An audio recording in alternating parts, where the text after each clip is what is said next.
DJI Mini 3. Ang in-order ko ay yung built-in screen. Guys, pangalawang DJI Mini 3 na to. Pero yung isa ay bininta ko, yung aircraft lang. Dahil kasi guys, gusto ko yung DJI RC built-in screen. Kaya bumili uli ako nito. Pangalawang DJI Mini 3 na to. Dahil kailangan ko yung DJI RC. Kaya kung iisipin mo guys, kung bibili ka ng RC remote control built-in screen, ay napakamahal ang brand nyo, diba? Pinakamababang price ay nasa mga 10k. Pero yung original talaga ng DJI, official store ng DJI, 20,000 plus yung DJI RC built-in screen. O kaya bumili na lang ako guys ng panibagong drone Mini 3. Magkano to guys? Nabili ko lang to ng 15k. Tapos bininta ko yung isa kong drone ng 12k. Hindi kasama yung remote, battery lang, saka yung accessories, saka yung drone. Bininta ko ng 12k. Dapat kasi ang price ko noon eh 13k, pero tinawaran eh. Kaya nagiging 12k. So nagiging price ng remote control itong DJI RC ay bali ang presyo niya ay nagiging 3k na lang. Oh, ito guys, oh. Napakaganda. Kaya 3k na lang yan guys ang presyo. So nakatipid rin ako. Kasi pag bibilhin mo yan, kahit second hand lang, ay nasa mga 6,000 patas. Second hand. Karamihan ay 8k ang second hand yan. Diba? Kahit tumingin kayo sa marketplace, kahit sa DJI group.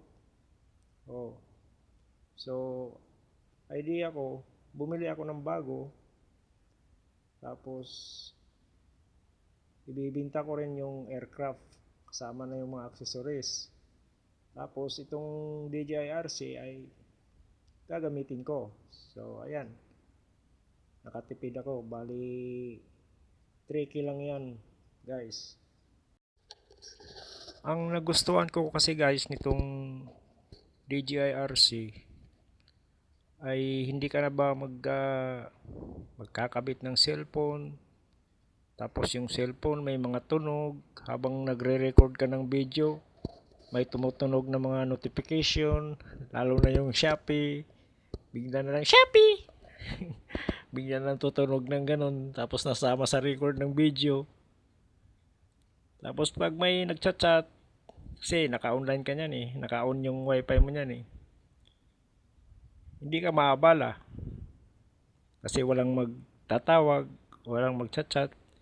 Kaya tuloy-tuloy ang record mo niyan. Bali ito guys ay meron na siyang GPS, meron na rin siyang Bluetooth. Ang ayaw ko lang nito guys, yung mag-screen recording ka, walang ibang option kundi sa Bluetooth mo lang idadaan para may pasa sa cellphone. Subang tagal nang mag-transfer ng video ang Bluetooth, abutin ka ng siyam-siyam.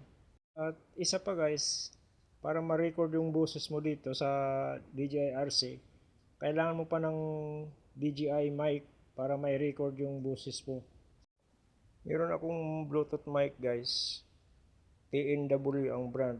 Ay hindi siya gumagana sa DJI RC.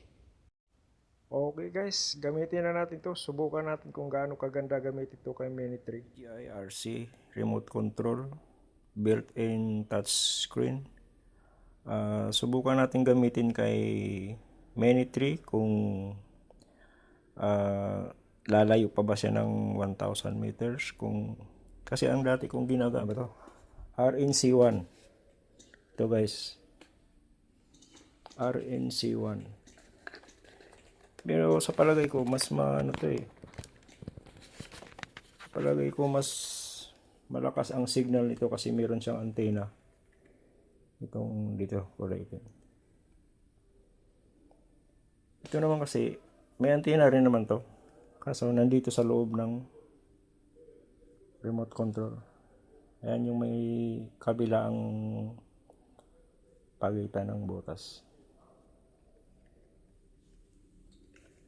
Subukan natin kay Mini3 kung malakas bang signal ito.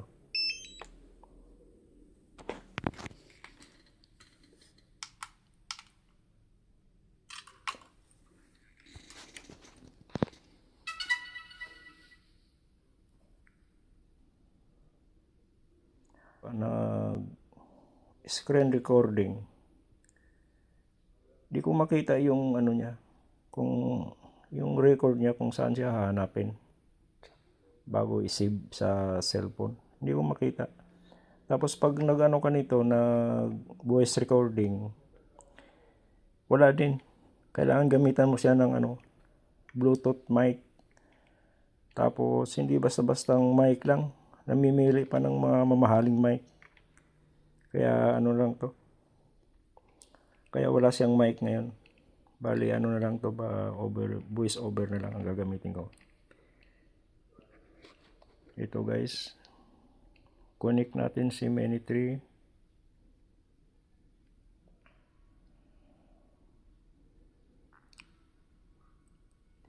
Bali naka-bind kasi ito sa isang remote kay RCN1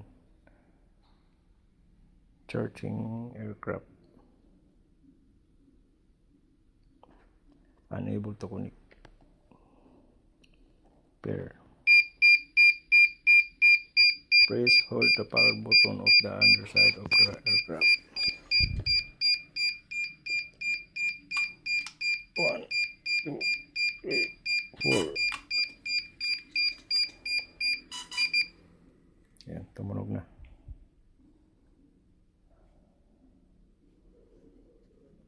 Yes.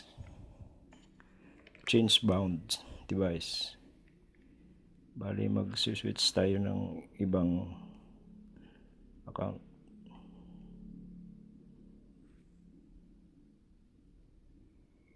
Binding successful.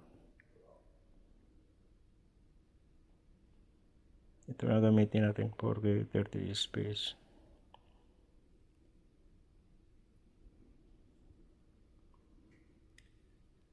Okay guys, subukan natin sa labas. Papalit pa rin natin ngayon.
Yay!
sama-samang mamuhay ng tahimik at payapa.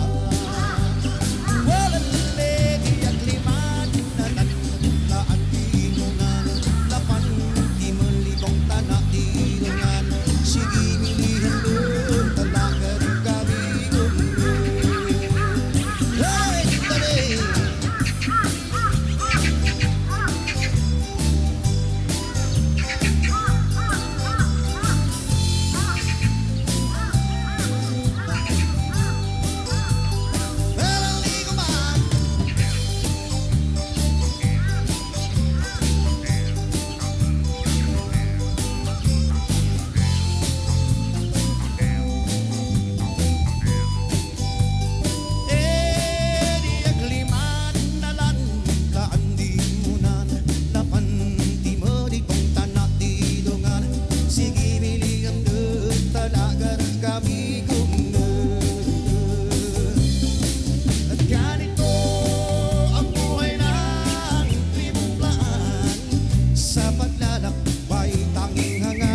Kapayapaan, ilang taon nagtitiis, nagdaramdam, kung tintakan nila'y kalat-kalat, makita mo kahit saan.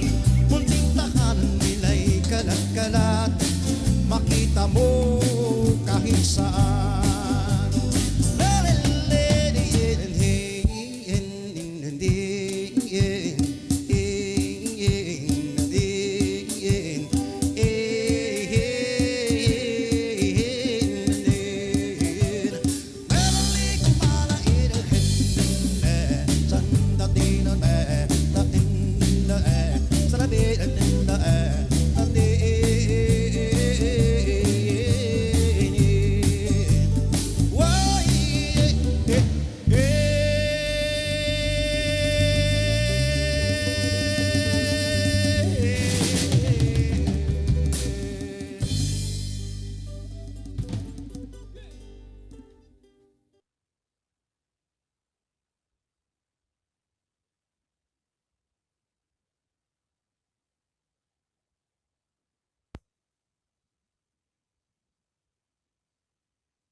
Lupang kapatagan ay iniiwan, napatpat patungo sa tugtog ng kabukiran.